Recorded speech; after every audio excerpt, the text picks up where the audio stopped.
La donación de óvulos, pues evidentemente, aquí ya cuando se implica una donante que no es de la pareja, las indicaciones, pues cuando hay función ovárica, la edad superior a 43, las tasas de embarazo a partir de los 43 años caen. Y no solo caen por las causas genéticas, por la calidad del óvulo y por el hecho de que pueda haber más abortos, sino porque hay otros aspectos dentro del óvulo que también hacen que se implanten menos. Entonces, conseguir un embarazo evolutivo a partir de los 43 años es muy complicado. Hasta el punto de que cuando ya te viene una pareja o una mujer de 43 años, aun cuando no haya intentado quedarse embarazada, hay que considerar esta opción como la primera. Suena muy drástico, pero creedme que muchas veces acaba así. Evidentemente, cuando ha habido fallos repetidos de FIV, cuando hay una combinación de edad y baja reserva ovárica, o cuando hay enfermedades genéticas que se quieran evitar, pues tendremos que recurrir a una donante. Cuando ya no hay función ovárica, bien porque haya un fallo ovárico prematuro o menopausia, pues evidentemente, si no hay óvulos, pues no tendremos más opción.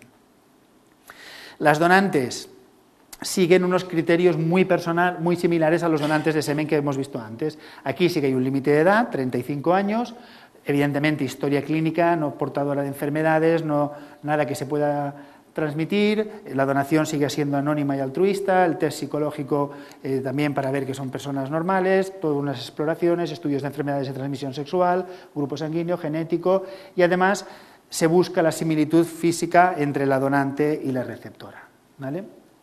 Respecto a lo del anonimato, y esto vale tanto para el donante de semen como para el donante de óvulos, yo siempre explico que hay dos excepciones a esto, ¿vale?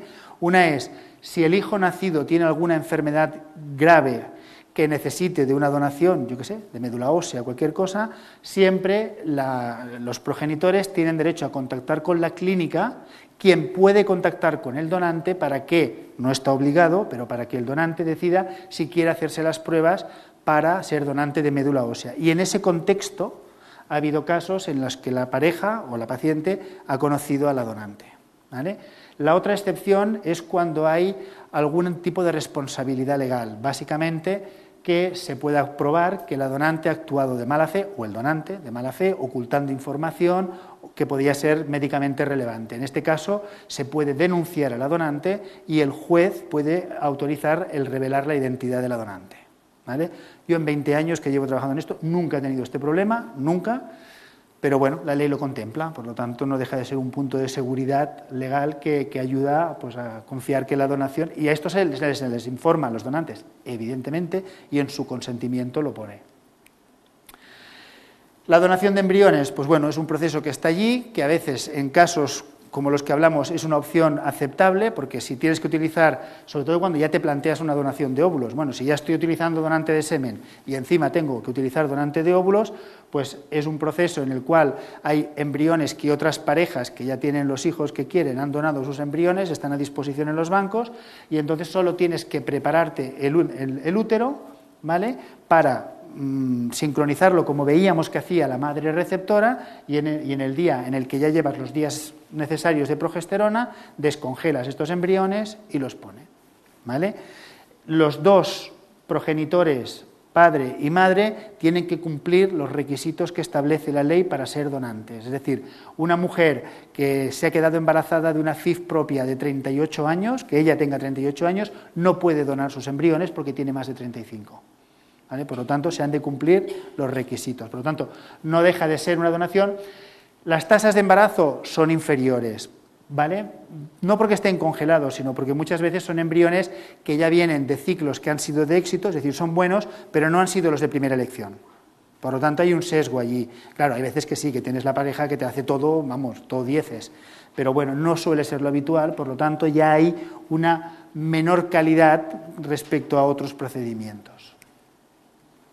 Por último, y bueno, hablamos así rápido, la criopreservación de ovocitos. Hoy en día tenemos una técnica que es la vitrificación, que permite, sobre todo a las mujeres solas, pues congelar estos óvulos y mantenerlos por tiempo indefinido por si en un futuro la necesitan. Esto es un proceso que ya viene de años, 25 años, claro que lo que se utilizaba entonces no tiene nada que ver con lo que se utiliza ahora. Ya existe mucha evidencia de que no compromete la tasa de embarazo, que no aumentan las frecuencias de anomalías genéticas y que en la donación de óvulos los resultados son muy parecidos, casi iguales a los de en fresco, ¿vale? Con lo cual se abre la puerta a la creación de los bancos de óvulos. Todos los comités ya consideran que es una técnica que debe ser considerada de forma experimental, es decir, tiene demostrada toda la seguridad que es necesaria. Las indicaciones están las clásicas médicas, que es lo que se hacía casi siempre antes, los tratamientos sistémicos cuando había que hacer un cáncer, cuando tienes que hacer la quimio, que puede comprometer la fertilidad, se congelaba tejido ovárico o óvulos, cuando hay que hacer intervenciones quirúrgicas importantes sobre los ovarios, cuando, por ejemplo, a veces tenemos una pareja que ya tenemos los óvulos, pero el marido se te bloquea y no deja que le obtengas los espermatozoides del testículo, pues tienes la opción de congelar todos los óvulos, que el hombre lo obtenga con tranquilidad y ya se hace luego el tratamiento. En ocasiones, en pacientes con baja respuesta, para optimizar el ciclo, pues, por ejemplo, sobre todo cuando hay que hacer estudios genéticos sobre los embriones, pues tú puedes hacer la estimulación, obtienes 3 óvulos. El estudio genético de los embriones es muy caro, entonces, para hacerlo sobre 2 embriones, hay gente que hace una fecundación in vitro, congela 3, hace una fecundación in vitro, congela 3 más, y cuando tiene 12 o 15 óvulos, los descongela todos y hace un único ciclo y un estudio genético sobre todos esos embriones que se crean, ¿vale? En los casos hoy en día en los que vemos que una paciente responde mucho y que puede haber un riesgo de hiperestimulación, es decir, que los ovarios se te vayan de madre y empiecen a producir hormonas, a retener líquidos, y puede haber casos realmente complicados, pues hoy en día, como la técnica funciona, congelamos todos los óvulos, dejamos que esos óvulos, que esos ovarios vayan al reposo y cuando ya le baja la regla, trabajamos como una madre receptora, preparamos solo el útero y luego descongelamos los óvulos y transferimos los embriones, con lo cual realmente el riesgo de hiperestimulación, que es la única complicación grave y frecuente que antes teníamos, ya es prácticamente cero. Lo que decíamos, los bancos de óvulos y luego el hecho del retraso de la maternidad y hacer la preservación de la fertilidad. Y aquí siempre vienen las mismas preguntas. Porque, claro, no te suelen venir chicas de 25 años a preservar la fertilidad.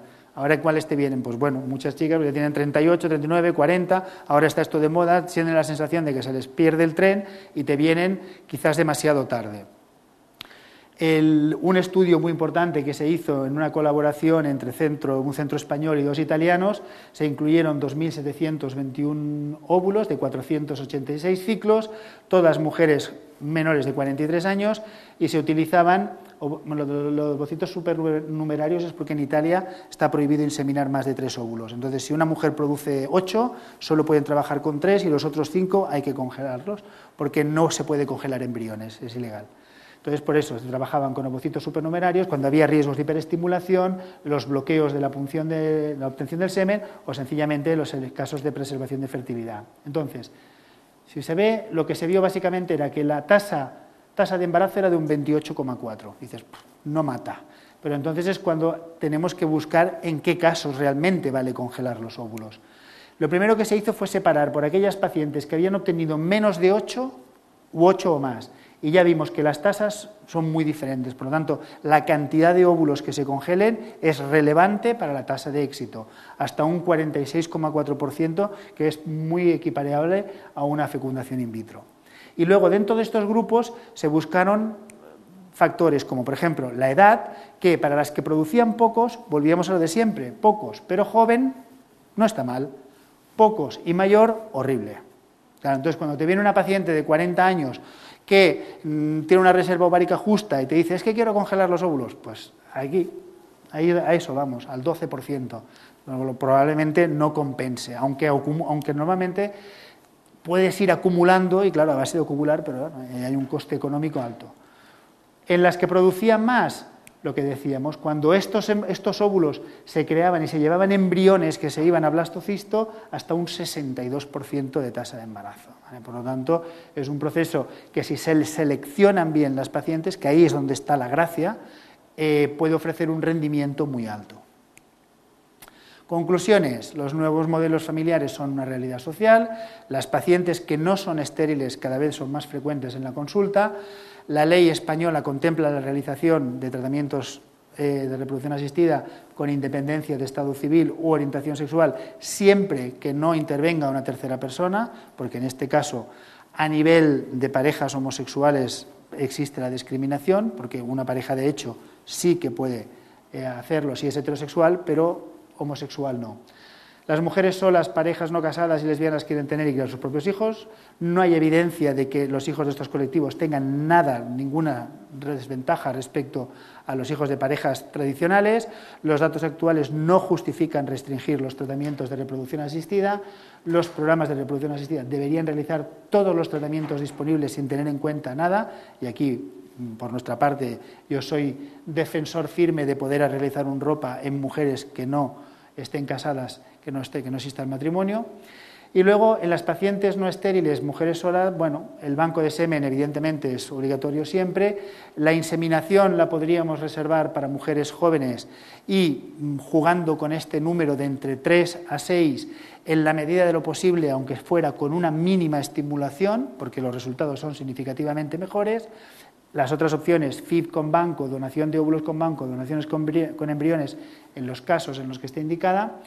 Las parejas lesbianas tienen las mismas opciones, lo que pasa es que se puede contemplar la opción del ROPA, y hoy en día la posibilidad de preservar la fertilidad es una realidad. Los mejores resultados si congelamos más de 8 óvulos y se transfieren los embriones en día 5.